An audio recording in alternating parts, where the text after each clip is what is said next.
I've just had 10 minutes with God, and I just needed to put my face down on the mattress, just face plant on my mattress, bowed by my bed.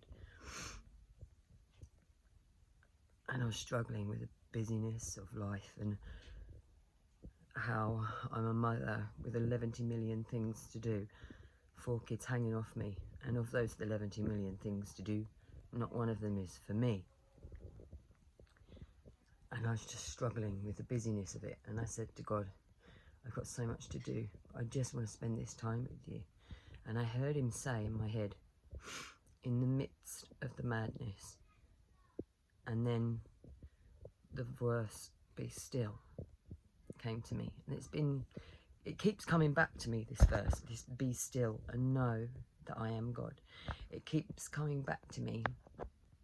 So in the midst of the madness, be still and know that I am God. And that's all I felt. I just felt that stillness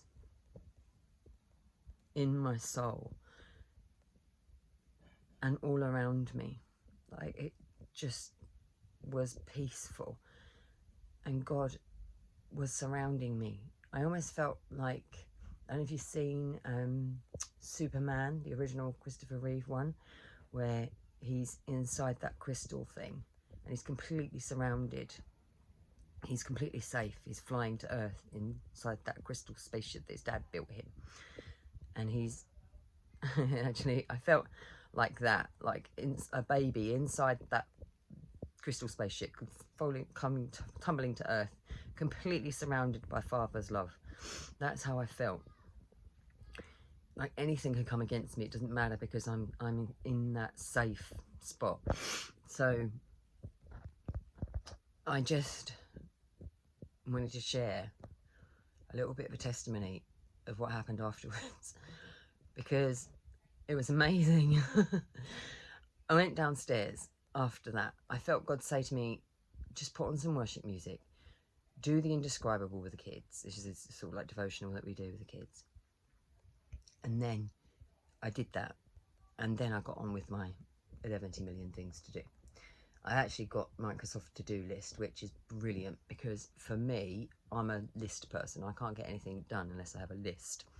So this list sort of app, it has steps and stages within the list that you can do. So you can have a task, and then within that task you can have stages. So you can tick off stages of the task that is yet to be done. So it's very good for me, because I often have tasks that have about 5 steps to each one. So I had, I don't know, 20 tasks. Each one had about 3 or 4 steps. Some had 2 steps, some had 5 steps. So with these 11 million things to do, I sat down and I started to tackle the first one, which was call our insurers, because we've been given a cancellation notice of our vehicle insurance.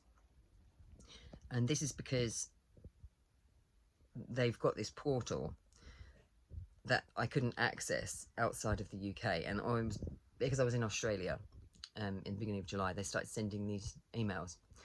And I found the portal impossible to work with.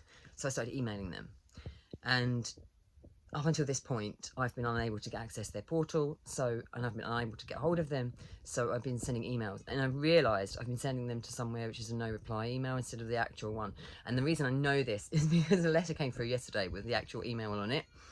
So I realised they've not been getting any of my correspondence. So it wasn't even a no-reply email, this is the annoying thing, and it was an actual email address, car services at Sterling, blah, blah, blah. So anyway, I'm making excuses, but basically I sent it to the wrong email. And I called them because I've got this cancellation notice, and bearing in mind that we've paid in advance for the year, and we've paid in full for the whole year. So if they cancelled, we wouldn't get our money back. And a lot of people on Trustpilot have been saying the same thing. So I was thinking this is a bit of a scam. So I rang them, and she dealt with it. She was like, no, that's not a problem. The portal won't work outside of the UK, so that's fine. I then forwarded her all the emails that I had sent, and she said, we can see that obviously you have been sending us correspondence. I sent her to the right address, and she's reenacted the the insurance. And I thought, do you know what? I just felt at peace, even though I had this insane thing happen that we were going to lose out on £580 our insurance was going to be this year. And the reason it's £580 is because it actually doubled from the quote that we got of 300 and something. It was really small. It was supposed to be really small this year. And then they found an undisclosed claim. Undisclosed claim? Yeah, they found an undisclosed claim. So anyway, our insurance was going to be really low this year. Then it was doubled because they found an undisclosed claim on it. We had to pay in full for the whole year because we're no longer able to pay in monthly instalments. They wouldn't accept it. So we would have lost our £90 deposit. So in the end, we ended up having to pay for it in full. Now we're going to lose that. So they said, it's no problem, we'll sort out your insurance. However, you're going to have to get onto your previous insurers and find out if you can remove that claim. That claim, the undisclosed claim, ended up being a broken key that we informed them about. And the broken key we actually ended up getting fixed at Timpson's for £45 when our insurers had quoted £450. And they'd quoted that because that's how much it's going to cost to have a total car rewired.